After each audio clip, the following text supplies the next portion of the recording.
میں تو اپنے دوستوں کو کہا کرتا ہوں کہ بچوں کو خرچی کے پیسے دیں تو اس وقت ہی ان کو تھوڑے سے زیادہ دیں اور ان کو کہیں کہ یہ کسی اپنے کمزور دوست کو دینا، راستے کے اندر کوئی سائل ہوا تو اس کو دینا، اور وہ بھی ان کی عزت نفس کا خیال رکھتے ہوئے۔ یہ جو نمائش کا جذبہ پیدا ہو گیا اور یہ جو سیلفی کا زمانہ آیا، اور اس نے تو رہی صحیح کسر ہی نکال دی۔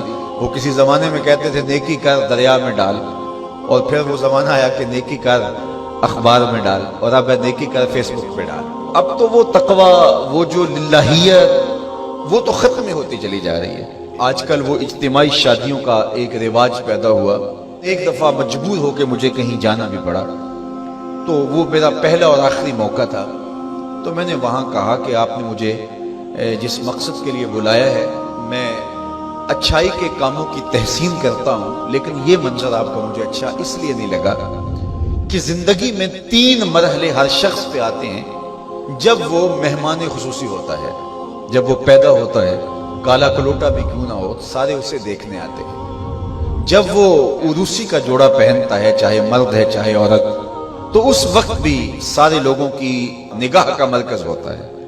اور تیسرا، جب سفید کفن اوڑھ کے آخری منزل کی طرف چلتا ہے تو سارا شہر کہتا ہے چلو اس کا منہ دیکھائیں۔ بلکہ اس کا یہ پروٹوکول ہے کہ امام کعبہ بھی ہو تو وہ پیچھے کھڑا ہوگا، اس کے جنازے کو آگے رکھا جائے گا۔ یہ اس کا اعزاز ہے، یہ اس کی تقریب ہے۔ وقت کا غوث بھی ہو تو وہ بھی پیچھے کھڑا ہوگا، اس کا جنازہ آگے رکھا جائے گا، یہ اس کا اعزاز ہے۔ تو میں نے کہا یہ 3 موقع ہوتے ہیں کسی کمزور سے کمزور، غریب سے غریب، عاجز سے عاجز شخص کے لیے بھی عزت کے، اور آج آپ نے ان سے یہ موقع بھی چھین لیا کہ اسٹیج کے اوپر مخیر حضرات بیٹھے ہیں، اور ایک قطار میں بیٹیاں بیٹھی، اور ایک قطار میں جو ہے وہ دلہے بیٹھے ہیں، اور ان سب کے رشتہ دار سامنے، باراتی 20-20 40-40 لوگ آئے ہوئے ہیں۔ تو ان سب کی غربت کا ہم عملاً مذاق اڑا رہے ہیں۔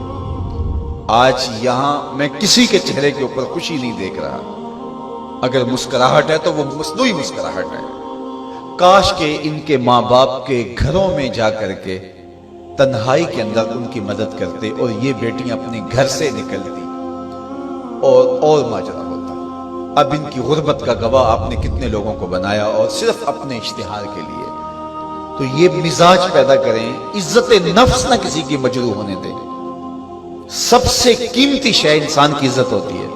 کبھی آپ نے دیکھا ہو بارش پڑی ہو اور کیچڑ ہو اور کوئی بندہ پھسل کے گر جائے تو وہ بعد میں دیکھتا ہے کہ مجھے چوٹ آئی ہے کہ نہیں، پہلے یہ دیکھتا مجھے کسی نے دیکھا تو نہیں۔ اس کا مطلب یہ ہے اس کو اپنی جان سے عزیز اپنی عزت ہے۔ تو مت کسی کی عزت پہ انگلی اٹھائیں، مت کسی کی تذلیل کا سبب بنے، مت کسی کی رسوائی کا ذریعہ بنے۔ لوگوں کو عزت دیں۔ جب تک غلامی موجود رہی، حضور نے فرمایا کہ جو خود کھاتے اسے کھلاؤ، جو خود پہنتے اسے پہناؤ۔ تو تمہارے بھائی لگتے ہیں، ان کے ساتھ حسن سلوک کرو۔ جبکہ وہ آقا کا جوتا بغیر اذن کے چھو لیتے تھے تو آقا اس پہ بھی کوڑے مارتا تھا، لیکن میرے حضور علیہ الصلوۃ والسلام معراج سے واپس پلٹتے اور کہا بلال تو کون سا نیک عمل کرتا ہے، میں نے جنت میں تیرے قدموں کی آہٹ سنی ہے۔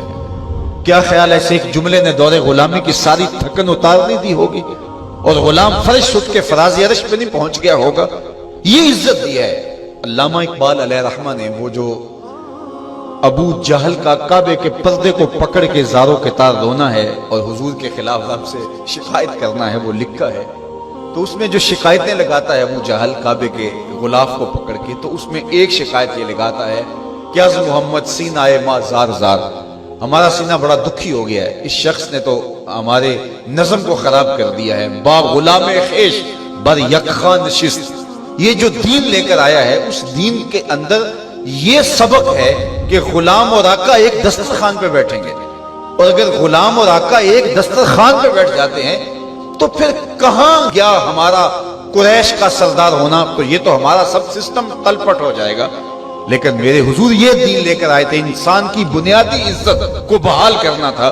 اور حجۃ الوداع کے موقع پر حضور نے پاؤں تلے جس طرح کسی چیز کو روندا جاتا ہے اس طرح کچلتے ہوئے فرمایا آج کے بعد میں تفاخر ختم کرتا ہوں، کسی عربی کو اجمی پر، کسی اجمی کو عربی پر کوئی فخر نہیں ہوگا، کوئی فضیلت نہیں ہوگی، نہ کالے کو گورے پر اور نہ گورے کو کالے پر۔ فضیلت کا معیار کیا ہے؟ ان اکرمکم عند اللہ اتقاکم، جو متقی ہوگا اللہ کے نزدیک وہی عزت۔